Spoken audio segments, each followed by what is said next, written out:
to Mikel Arteta. Just sold my star to Mikel Arteta. Just sold my star. Come on, to Mikel Arteta. You know the words. Welcome to another celebratory edition of Arsenal above all. The boys went to Westfield, went to East London. I had a nice little trot over. I had a nice little kickabout on the Olympic Park and put in a gold medal winning standard performance in front of a capacity crowd of 62,000, which quickly dwindled to about 20, I think, at one stage after half an hour. But I've got Brian and Steve with me to talk about one of the best away performances from the Arsenal in the Premier League era. Definitely the best one under Mikel Arteta. Lots of stuff to chat about, but before that, of course, let's go.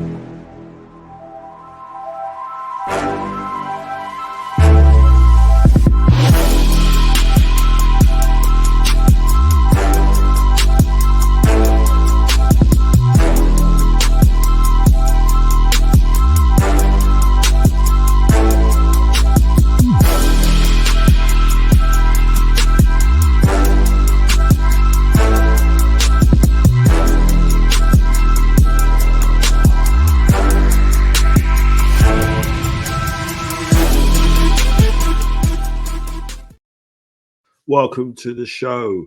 I've got Brian Haley with me. How you doing, Brian?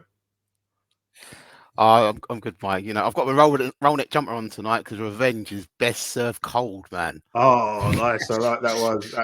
That's a cold line, Brian. Cold. Thanks for joining me tonight again. Thank you. And we've also got Stephen Osakwe. They call me Stepney. How you doing, bro? Yeah, just feeling good today, you know. Just feeling good. To all the haters out there, is yeah. Hold that. Yeah. What a weekend for me personally. It's been a up and down one. Obviously, I've had about 4 hours sleep because I've obviously watched the Super Bowl and saw my team get beat in the last play of the game, San Francisco 49ers. So I gutted about that. But before that, we were treated to an absolutely sensational away performance by the boys against West Ham, 6-0. Our biggest away win in the Premier League era. We obviously scored 6 away to Everton, who were managed by David Moyes. So obviously he can hold that as well. And that's the worst defeat for West Ham at home. I know they lost 8-2 many moons ago, but that's like in terms of like the goal difference, 6 goals. What can you say about that? I'll come to you first, Brian. We'll talk, obviously, as we normally do with the lineup. Obviously, a lot of people were talking about keeping it the same, you know, having Havertz up top and Jorginho. Obviously, we later found out that when this information dropped, that obviously Jorginho picked up a knock against Liverpool, and that meant Havertz sort of went back into that left 8 and Trossard up front. What were your thoughts on that lineup? Are you concerned that there was a particular individual that wasn't on the bench who we were expecting? You know, Tomiyasu. Is that something that we need to be concerned about, because it seems to be the same players that, again, who seem to be having us like kind of having the season in the balance. But what was your thoughts on the lineup and just the way we sort of started that game with like dominance right from the very first seconds of the game? I was actually happy with the lineup, to be honest with you. It wasn't a case that, you know, not having Jorginho start. I just didn't think it was necessarily a game that needed to start that game anyway. But yeah, I was quite happy. I was quite happy with the front three. I think it was a bit more mobile. It needed to stretch West Ham a bit. I don't think Havertz. It wouldn't have been a good idea at all to have Havertz up there, basically as a false nine, number 9, whatever you want to kind of call him in that particular role, playing further forward. I think that would have given West Ham levels of confidence, I think. And we took the confidence away by having a mobile free, which was it was great to see the likes of Saka and Martinelli come inside a lot more as well. And then by playing Trossard in that particular type of role, it allowed that to happen, to be honest with you. They were pulling West Ham apart. But I was pleased with the lineup. I was definitely pleased with the lineup. But regarding to what you're saying about the missing individuals, it's become a little bit of part and parcel, really, at the end of the day. And I think we're at the stage of a season where, yes, we need to have the bodies in the squad, but if we can get our best 11 out for at least the next 8, 9, or 10 games, then you know what, we have to do with what we got to do with on the bench. And we saw one of the kids, and we'll probably come on to that a bit later on, do a little bit of a cameo for the last 10-15 minutes as well, which was nice to see. Yeah, I mean, we'll touch on Wanyeri later on. Yeah, great to see him come on, and would be nice to maybe get Waters on as well instead of Cedric, but that's just a minor sort of fly in the ointment. But yeah, what's your thoughts on that, Steve? Obviously, touch on the way we started the game. The way we seemed to, again, it wasn't us being cautious. It was just controlling them, not doing anything too risky, just making sure that the plan that he had or Arteta put in place was able to work, which was one of the key things, which was your boy Ben White, who's 100%. If the guy loves us, but he's fully recharged, man, since he's come back from Dubai. He's unbelievable, and he's doing his overlapping runs in the second half. It was unbelievable. It was great to see. So he's definitely back to form. But the fact that he was coming in doing the inverting, you probably saw he was doing a lot of that, and it was Kiwior that was coming in as the sort of like the third centre back. So it was almost like he realises Kiwior can't really do that. So just revert him back to that, make him more comfortable, and let Ben White, who, as we know, he can play centre midfield, he can play defensive midfield. So he's probably more, in that spatial awareness, he's good in those little areas and more comfortable. But yeah, what was your thoughts on that? It looked to me that those two defeats, Arteta's learned from those two defeats from West Ham. Even though the second one, we probably say it was down to us because of our bad finishing, our poor finishing. But it looked to me like he's learned from that. And what was a great one of the greats said, Gianluca Vialli, you don't lose, you learn. And if you don't learn from your defeats, then what's the point? And it looked like that's what Arteta had done from those two defeats. But what was your thoughts on just the way that rotation, as Brian said, with the positions up top, and just that first half performance, before we went into the lead? Yeah, we looked. Obviously, I'm going to give a shout out to my main man, Mr. Blanco. Since he's come back from Dubai, fresh tan, looking good. He's out there doing his things. You know what I mean? He's back to his best. Look at that! What a player. I've got a lot of time for Ben White because he can play multiple positions, and he's a fantastic footballer. I've always said it. If you stick him anywhere, he'll play well. And that's his attributes. And Arteta, as you said, Mike, he has spotted that Kiwior can't play that left inverted very well. So it's better that he shifts in and Ben inverts. And again, it's worked. We looked good. No offense to West Ham or anything like that. We looked good. We looked Arsenal good of last season when we were hitting top form and really hammering teams, going at it and just sort of going, let's just go and score and have fun. Trossard does give us that freedom of movement up front. He had an excellent game. Unlucky not to score more. I can't keep praising Saka enough.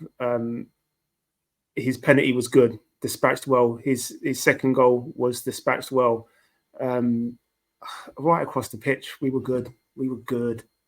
And just watching it, even if you're watching it as a neutral, and you're trying to pick up things to say, you know what, maybe we could have improved here, or we could have improved there. The only thing that we could have improved on was putting the ball in the back of the net. But that's why the other team have a defence and a goalkeeper to stop that from happening. So it didn't happen.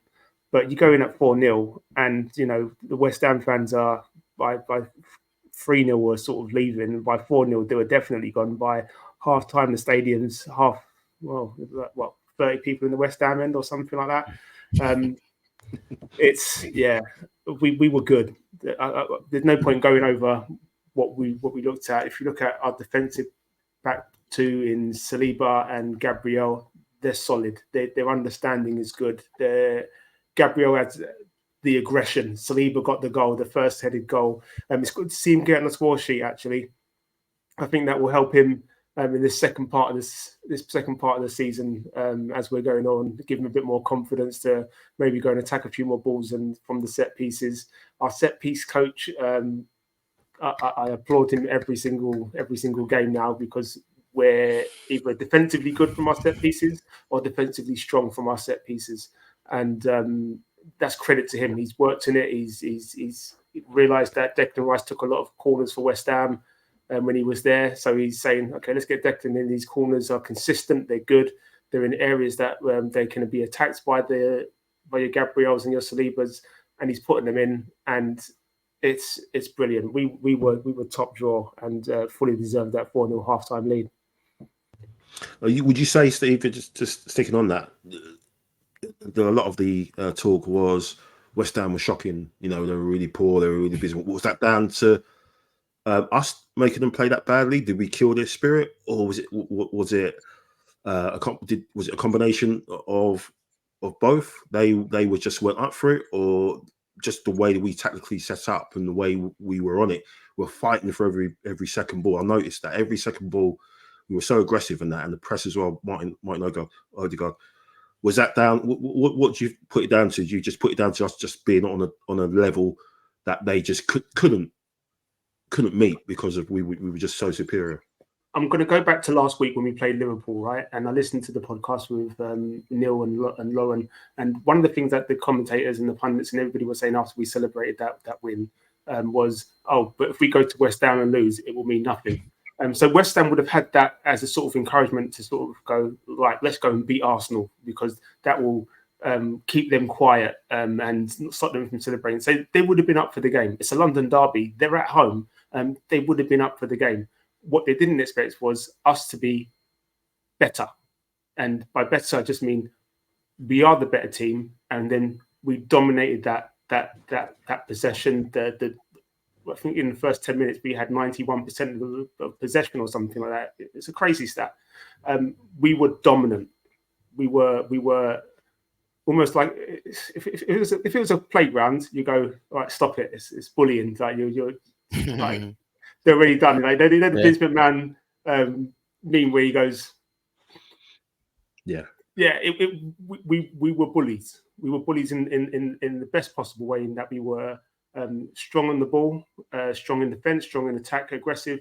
Martin Odegaard, he doesn't get a lot of credit, actually. As you rightly pointed out, Mike, he does move around a lot. The guy's always running. He's always running, whether it's defensively or offensively. He's always running. He's always looking for the ball. And when you've got that sort of hunger and desire, it doesn't matter who you put it up against. If you play against a top team, for example, they look they look average. So we look at Liverpool last week and you go, well, we were just dominant. We dominated them. So they looked average. You go against a team like West Ham, who on their day can be very difficult to beat. And when they're not on their day, because they've come up against a team who goes, we're not going to give you a moment to think, then that's what happens. And that's us. That's not West Ham. That was us. We set the tone and they couldn't follow. So yeah, it's down to Arteta, the boys, and we were dominant. Yeah, absolutely. One of the key guys, who had a bit of a difficult start to the season, Brian, and he's talked about it, was Gabriel, and he mentioned he had a chat obviously with Arteta, and Arteta was basically saying to him, "We need you to stay in. These are the reasons why." So we obviously did. There was some sort of bid. People are saying it's something stupid, silly money, like I think 170 million. Someone was saying, saw somewhere.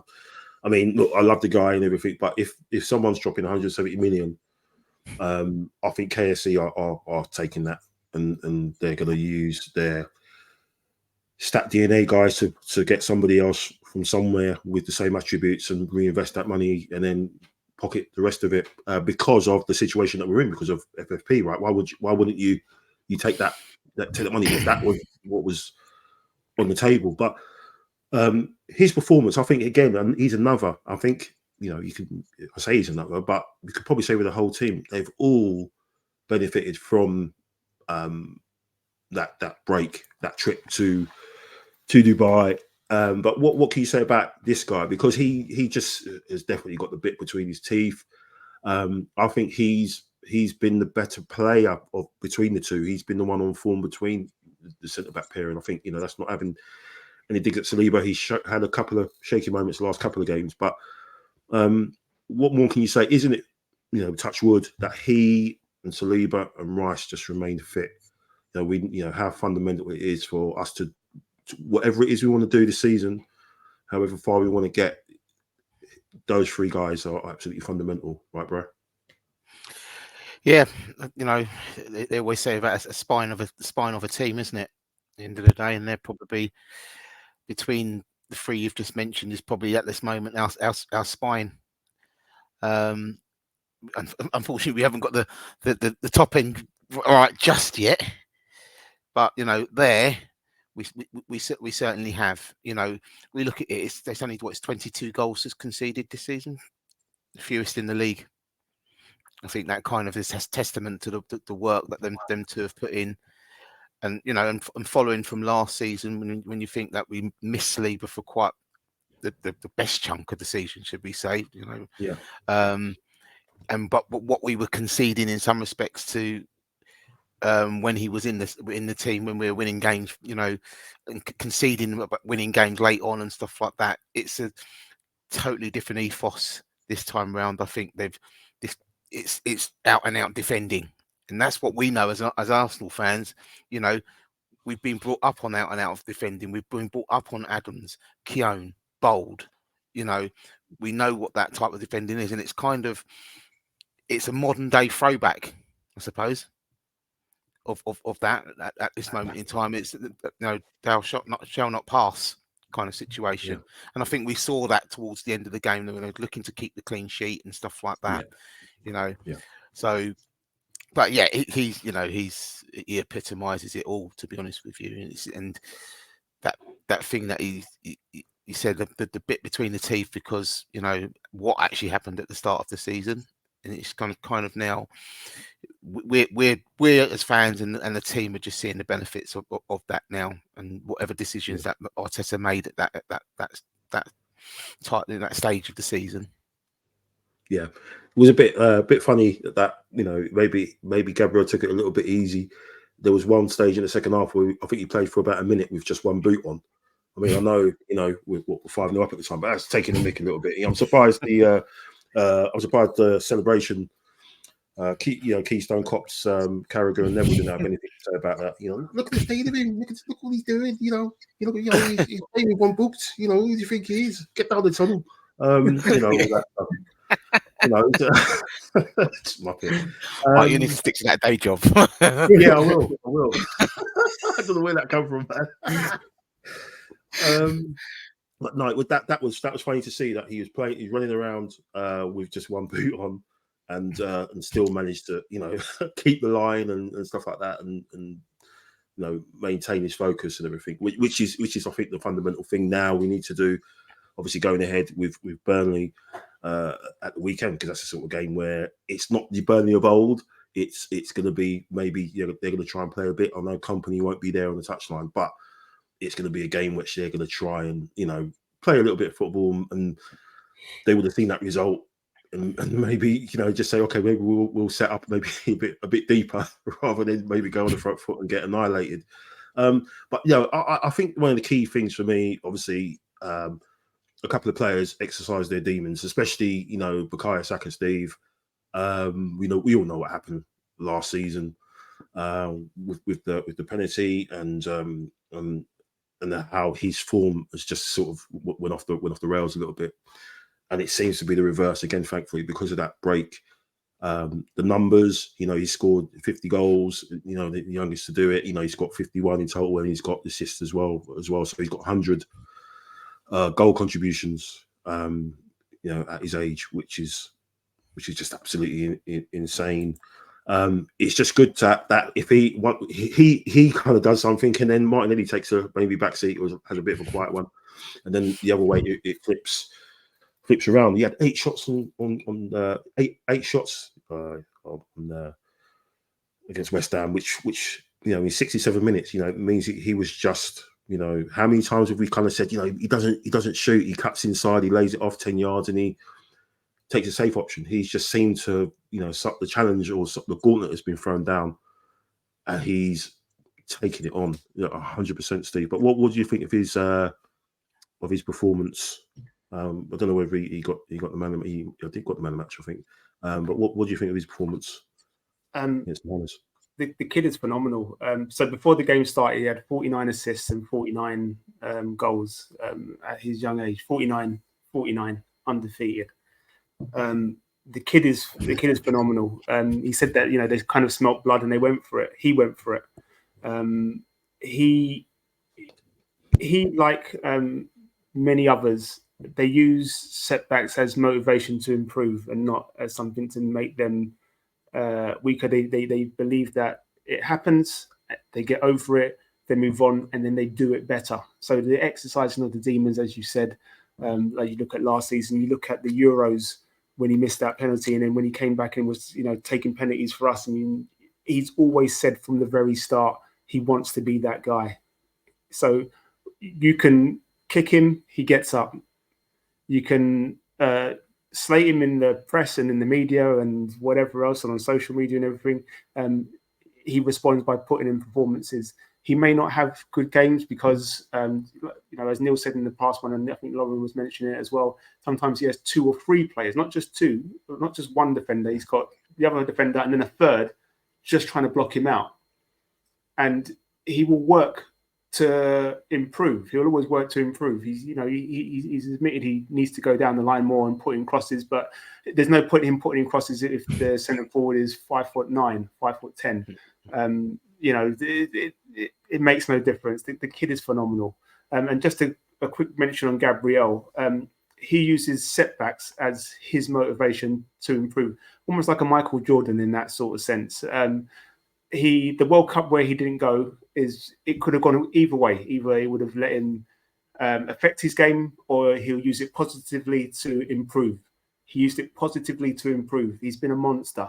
He's been an absolute monster at the beginning of the season. Even when he came on the bench, came on from the bench at the beginning of the season, you could see he just wanted to get out there and play.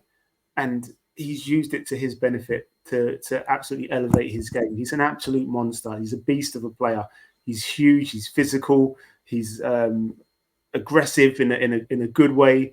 And Saka, again, like I said, even when he has a bad game, he has a good game, because you just sort of go, if he's not trying, then you don't understand. But he's always trying, even if he can't quite work out how to get to a position where he's offering an assist or a goal or a threat or something like that. He will keep on trying, and that will make him an even better player as he goes forward. The guy's class. He's nothing but class. Yeah. It's amazing that he's had, the numbers are there, but the eye test would tell you that it looked like he was maybe carrying something, Brian, in the last couple of games, and because Arteta relies on him so much, he just didn't get a chance to have a seat. But it's good that he pulled him off, with 70 minutes on the clock today. And I think he got a bit of a few of the boys on the bench were having a bit of a dig. I think Odegaard mentioned something about expecting him to get his third. And I think Saka had a bit of a jab back at him as well. It was quite funny, little press conference on the way post interview with them two.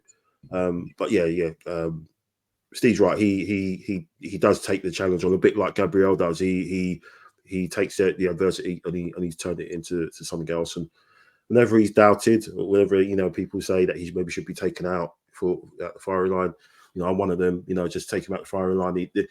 He's almost like he's almost like too comfortable. But then when he puts in performances like that, you know, what can you say?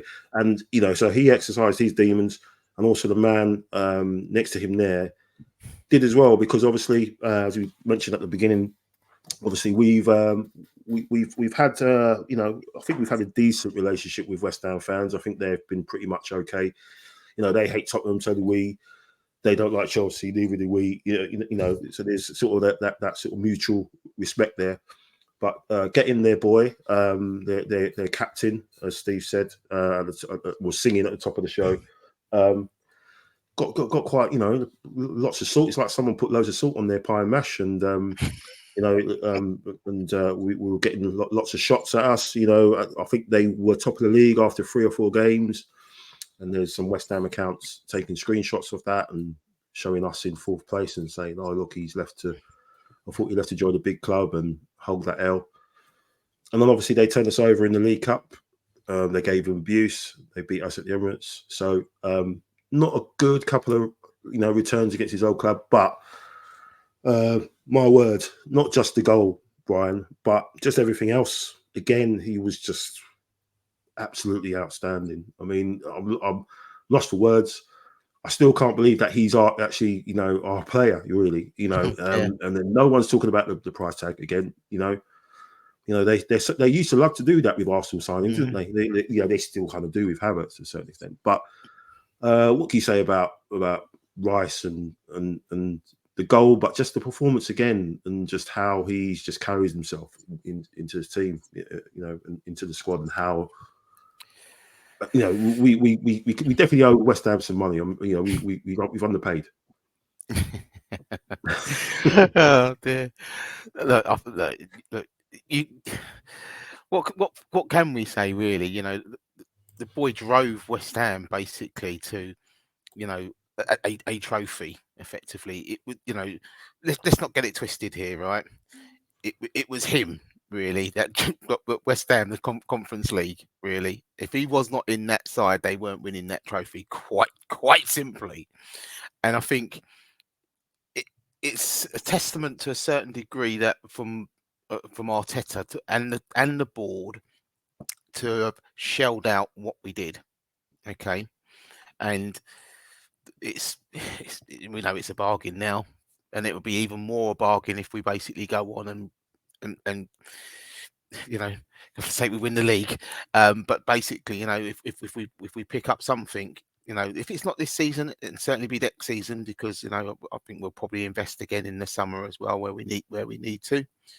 But yeah, you know, it plays every game. You know, what would we look like without him? Okay. You know, there's not really an awful lot to say. I think to be fair, his performances tell it and tell us it all. There's not a lot we actually really need to say. His performances does it for us. You know, 7, 8 out of 10, 9 out of 10s we're getting from him week in, week out. Okay. And even when you know, you can see sometimes levels of frustration sometimes as well when if he gives the ball away occasionally and stuff like that. You know, it's that drive. He knows he's made that mistake, but you know what, I'm going to rectify it. You know, it's that, you know, that we bought more than just the player. Okay, that's the thing, and that's what we've needed. But a little shout, I think, to Kai Havertz. He had it. It was one of, you know, he was quietly efficient. It's probably the best way I can put it. He did a lot of the dirty work, didn't he? He did a lot of dirty work. Yeah. You know, a lot of things that went kind of unnoticed. He was the one that nicked it for the 4th goal. Yeah. You know, he did the, you know, very quietly went about his business. The only thing I would say was with regarding to him is that, you know, there are times that he does need to gamble a bit more. When he's playing in that position, he can gamble a little bit more. He kind of, you know, when we get the ball wide, he can actually go that 2 or 3 further yards further forward and stuff like that. But he dropped off a lot instead, where he can make himself a nuisance. He's 6'2", 6'3". Make yourself a nuisance in there. But yeah, other than that, you know, they them two actually, it looked for the first time it looked like that worked.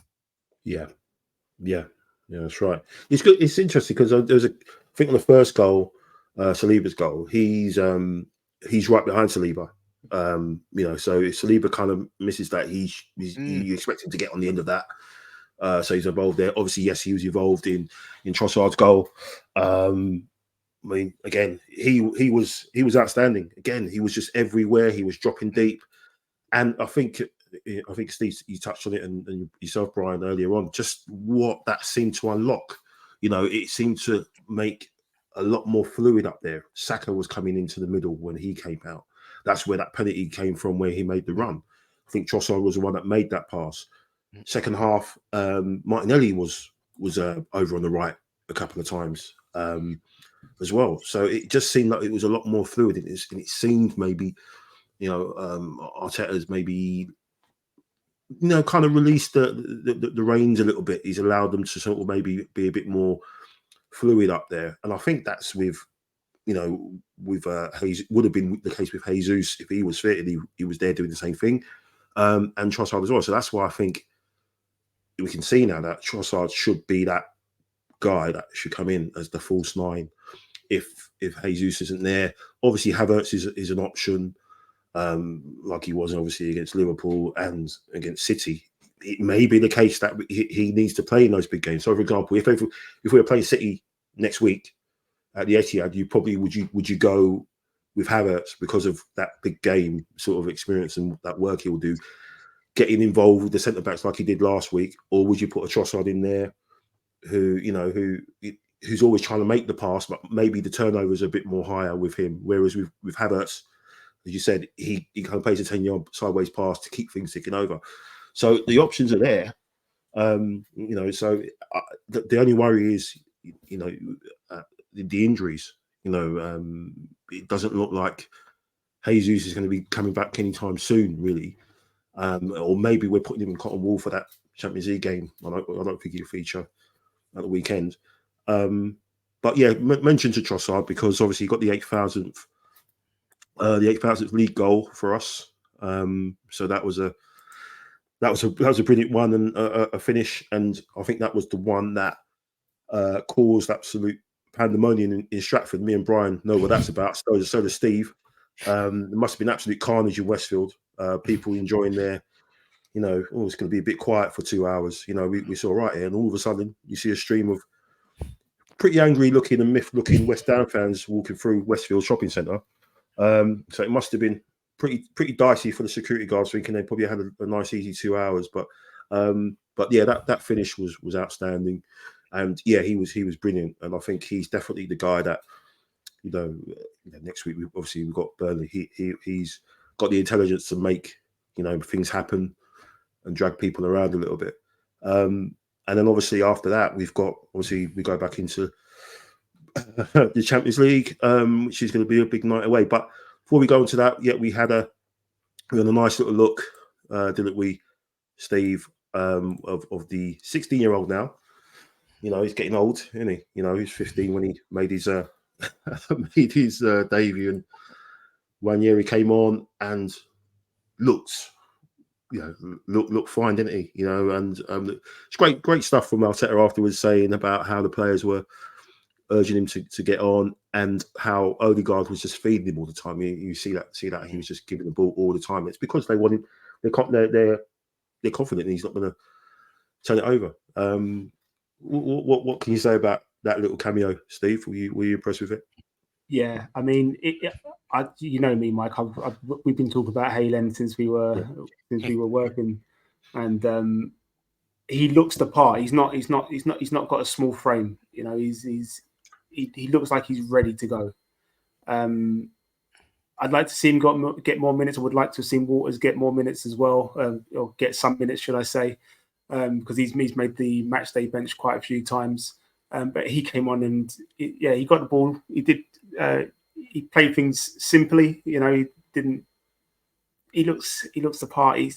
I think what Odegaard was trying to do was trying to say to him, enjoy it, have fun. Don't worry about anything. Just get the ball, have fun, do what you do, at all the other levels, do what you do in training, take players on, do whatever. He had more touches than most of the West Ham players. He had more touches than Bowen, and he came on the 77th minute. Bowen had 7 touches. I'm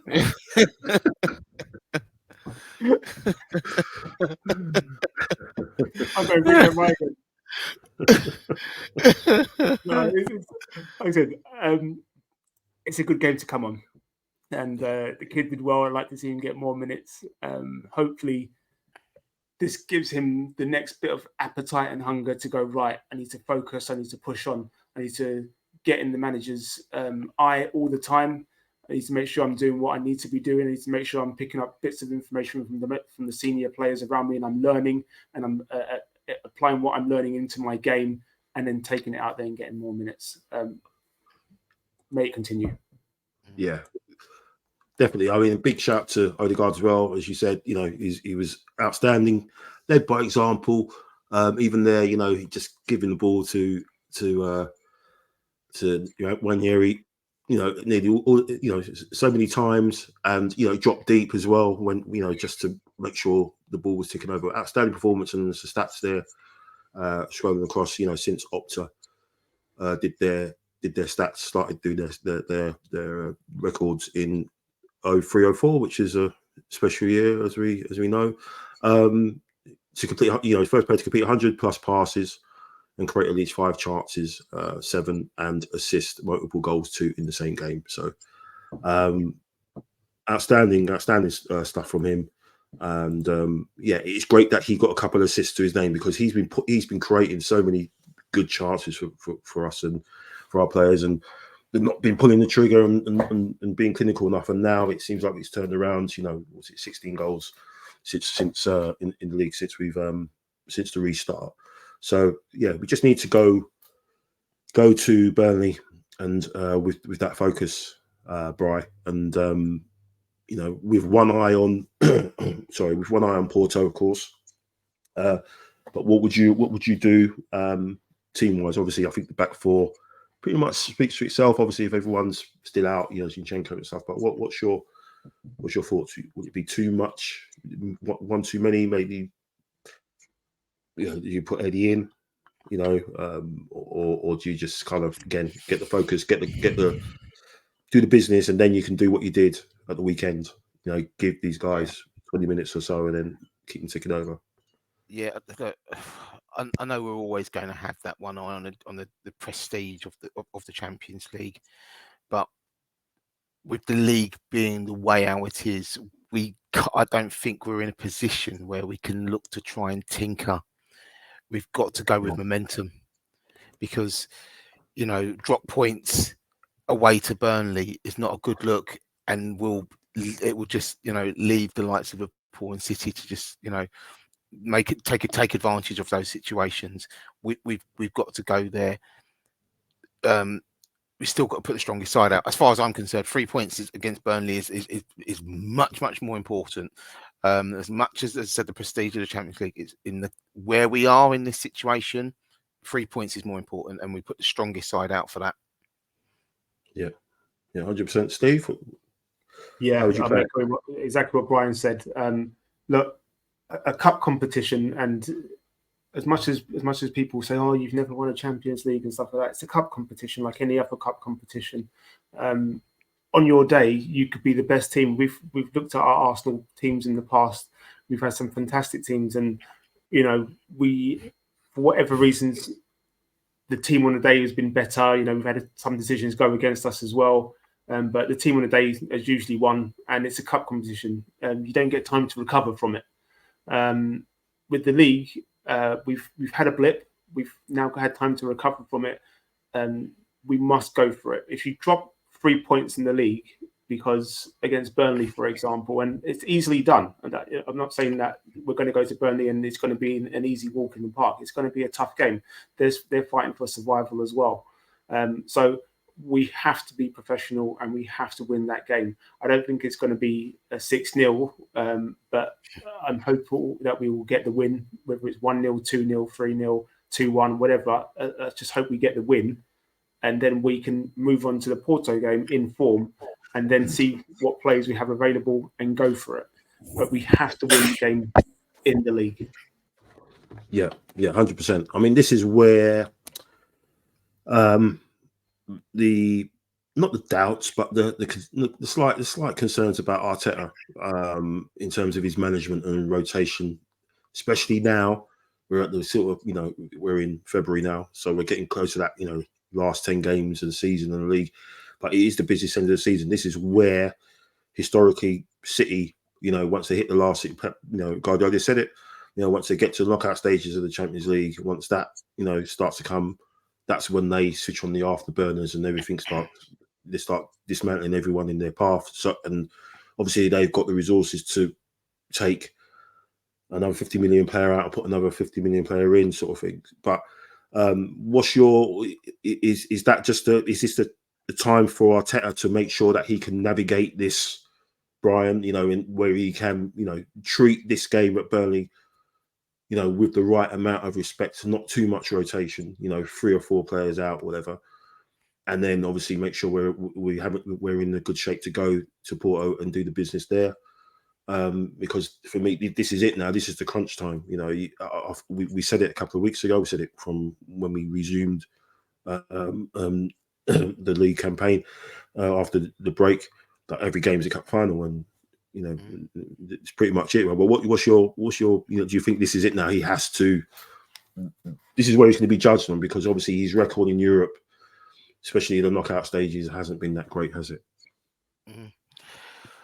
Look, I've always said, for this season, we've not been in the Champions League for the period of time that we haven't. It is kind of a free hit. There's still a level of expectation of us to kind of we'll be there or thereabouts, or getting to the knockout stage. We've got there. That's the first stage we've got over. But I think there's no time now to start tinkering around with the league form and the league performances, regardless of the Champions League. And I know some people may agree with me and may disagree with me, but particularly with the away leg first as well, unless we get an absolute tonking at Porto, we should be there or thereabouts to win the home tie. So the position for me is that you play your strongest side in the league. We come out of that game, hopefully without too many casualties or any casualties at all, going into that away game with the strongest side that we can get to go to Porto and get something. But I think I've just got this feeling if we end up rotating, that's where I think there might be an issue. I really do think there'll be an issue because, as Steve said, it's not a gimme. That game against Burnley is not a gimme.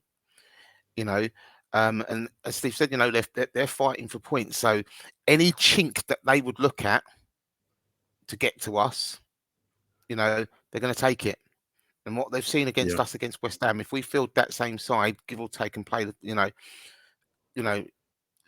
play 75% of the way that we played probably against West Ham, the likelihood we're going to get 3 points there. Yeah. But it's not a gimme. So why bother tinkering on a game like that when drop points there makes it a lot more difficult for us when we have to go away to City, away to Tottenham, away to Manchester United. Come on, Yeah, 100%. And when you look at the lineup, we go back to that, the lineup and who was on the bench. I mean, we had 7 sort of first team players missing at the weekend. You won't hear that a lot from the analysts and pundits or what have you, because it's Arsenal. We just get on with it. But when one player's missing from a particular team who we beat last week, that's all you hear about. Oh, yeah, Salah was missing and whatever. But yeah, from that team, obviously one of the things that stood out, I think what we said in a chat, Brian, was the weakness of the bench. It just looked a bit, if we needed to do something off there, you're looking at Eddie, who you pretty much guaranteed that he'll make 2 or 3 fouls in no matter how many minutes he's on the pitch for. And obviously Nelson, and then obviously had a couple of kids on there as well. No ESR, no Partey, no Zinchenko, no Jesus, no Tomiyasu. Jorginho was out with a knock. No Timber. 7 players missing. So don't want to finish on a downer, but sort of what we touched on at the top. I think this week has pretty much said to me that and I said it last week and the week before. We have to now, especially in the summer, we've got to be looking at a lot of these guys. You're pretty much going to be thickening the squad out if you stick around. You're not guaranteed first team football, first team spot. The only person that I sort of would hang my hat on is Tomiyasu, just because his versatility, because he can play all across. But even someone like Jesus would be okay. You will kind of play number 2 to whoever the number 9 we get in, and be that cover for Saka, maybe, and then possibly even on the left. I think Zinchenko, I think once Timber comes back and he starts playing well, I don't think he's going to be that much. He's not going to be first team anymore. But is it got to the point now, Steve, where that's what we've got to be, as well as everything else that's going on in the background, behind the scenes. Edu and Garlic, they have to be looking at that board that is in Edu's office, which we saw in the documentary, and they have to have a couple of names penciled in, right? That they have to make sure that we can't keep getting into this situation, because obviously we're at the start of this now. This sort of key games running now. If it all falls down again because of this situation, it's going to be unforgivable, isn't it? Yeah. Credit to Arteta for learning. He's still a student of his profession right now. And, managers are always learning and always evolving. We've said it a number of times, all of us at certain points on different shows of yours, Mike. And we've all said, use your squad better. That's it. There's no magic behind it. It's just use your squad better. Give more players more minutes. I was speaking to someone about Emile Smith Rowe, for example, and I said, if we had used him more when he was available, if we had used him more when he started the other week, and then we didn't see him because he's injured now, he would have been available. But when you don't play somebody who has had injury problems before, and you're not just giving them minutes, like I said, 10 minutes, even if it is 10 minutes, it's 10 minutes. Tick, tick, tick, tick. The body builds up. Yeah. Your sharpness builds up. So when you do call them in, they can play a full 90 minutes. Yeah. When he came off, was it again? It wasn't Liverpool game, was it? It was the game before. He looked at a certain point in the game where he looked a bit tired around the 60th, 70th minute or something like that. And but he was still kept on. And I thought, well, maybe he's picking up something, because he didn't seem to move as mobile as he usually does. And Forest. Yeah. And I just thought there was an opportunity. There's been opportunities before to give players minutes, to keep them ticking over. It's different from a younger player to an experienced player. So we look at somebody like El Neni, for example, who knows his place in the team. Okay, Rob Holding before was the same. He knew his place in the team. They know they're not going to start every week, but when they're called upon, they're ready. They've got that experience. They know what they're about. The younger players want to play. So when they're not playing, it's human nature. We get frustrated. We want to play. And when you come on for 3 minutes, for example, as somebody that should be technically a senior player, you sort of go, there's an opportunity to bring me on another 15 minutes before, but you bring me on with like 3 minutes to go, and I've not really got a chance to. Players need to feel involved, and that's Arteta's next evolution of because if we give him a big squad, for example, and we get rid of some players and we bring in some more players, and we go, okay, look, now we've got a more beefed up squad.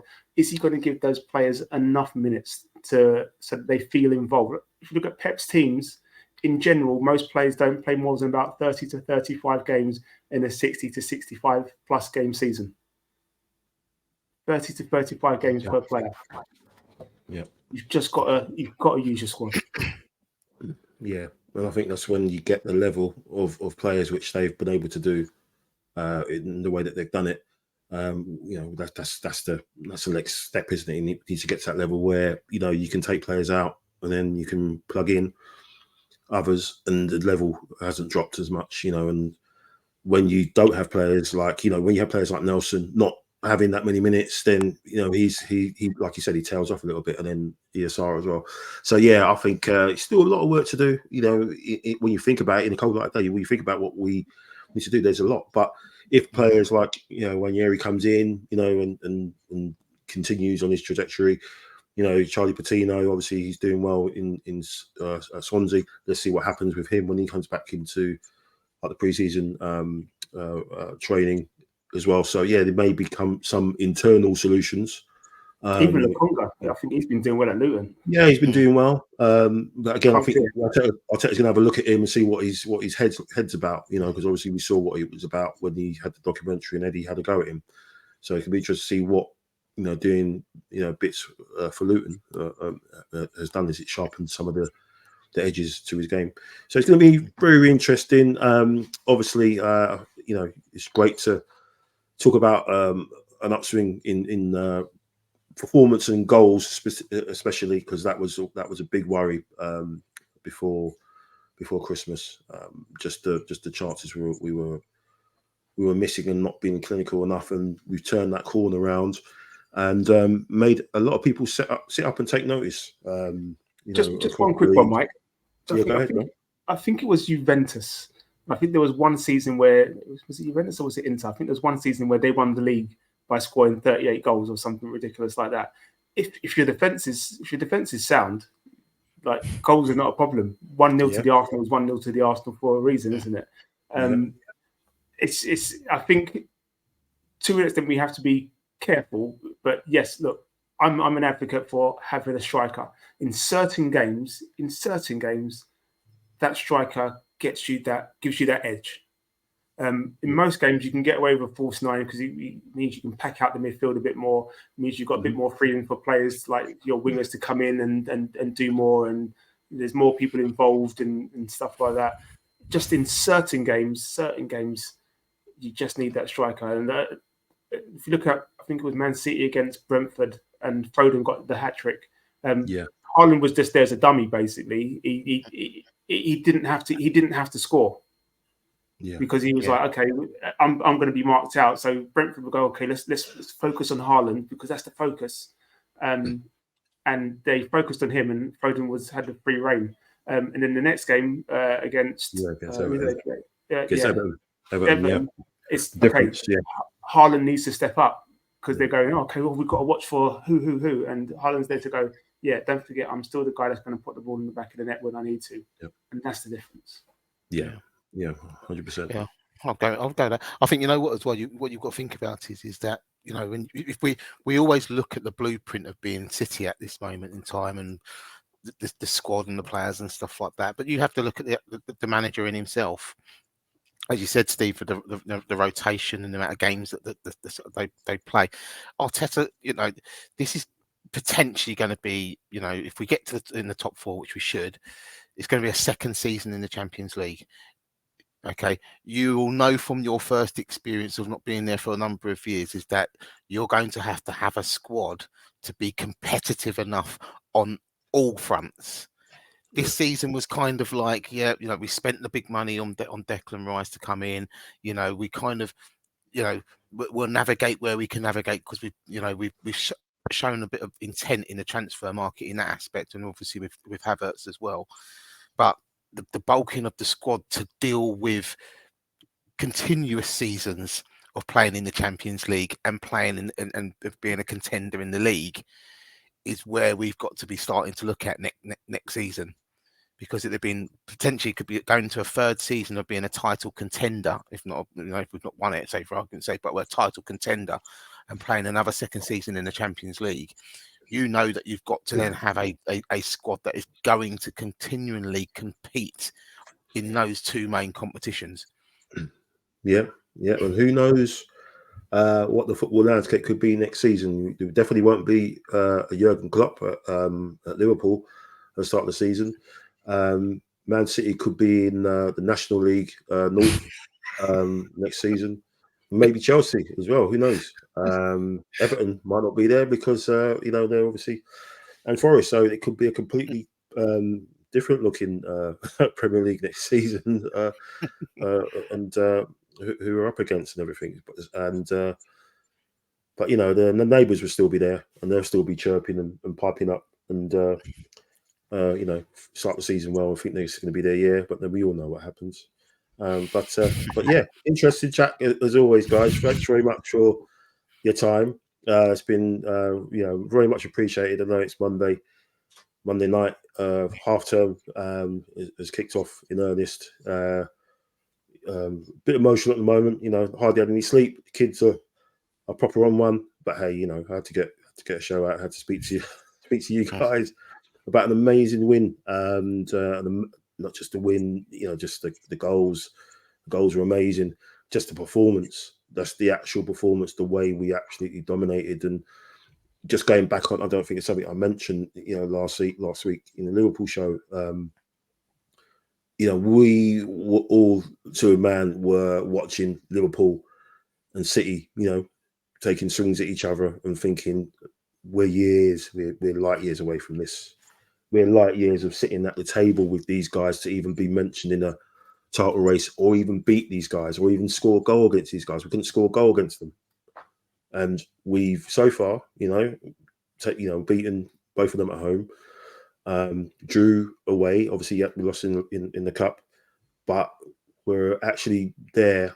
We're sticking around, and it's great to see. And let's just hope we can have a few things fall our way, maybe get one or two players back, from the treatment table, and just see where we finish. But yeah, great stuff, Brian. Thanks very much, man. Thanks for your time as usual. Brilliant stuff, Steve. Thanks very much as well, man. Thank The old school.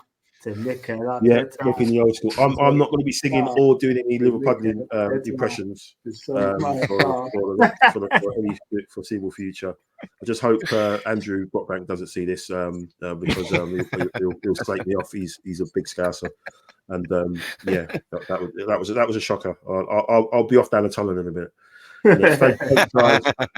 Thanks for all the support. Thanks for everyone watching and listening to it on any normal Spotify and Anchor and Acast.